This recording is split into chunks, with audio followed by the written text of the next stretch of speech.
Welcome to our channel. આજે આપણે જોશું યુગ પુરુષ શ્રી કૃષ્ણની ટૂંકમાં કથા। એકવાર વિચારી તો જુઓ કે ભગવાન થઈને જેલમાં જન્મવાનું અને જન્મતાની સાથે જ પોતાના સગા મા બાપથી અલગ થઈ જવાનું। જ્યારે ગોકુળની અંદર માંડ માંડ સમજણા થયા હોય ત્યાં તો પાલક માતા પિતાથી અલગ થઈ જવાનું।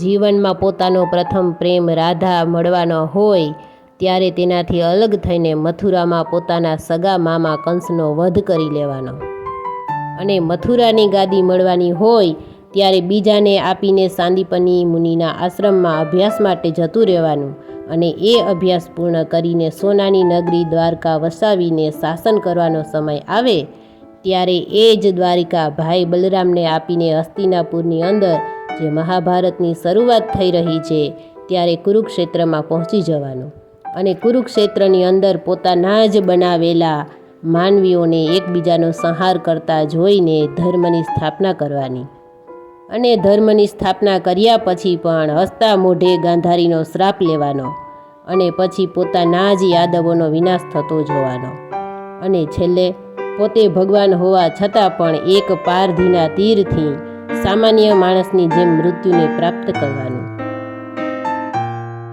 એક ભગવાન પણ કેટલા કષ્ટ ભોગવે છે, કેટલી લીલાઓ કરે છે અને છેલ્લે યુગ પુરુષ બને છે।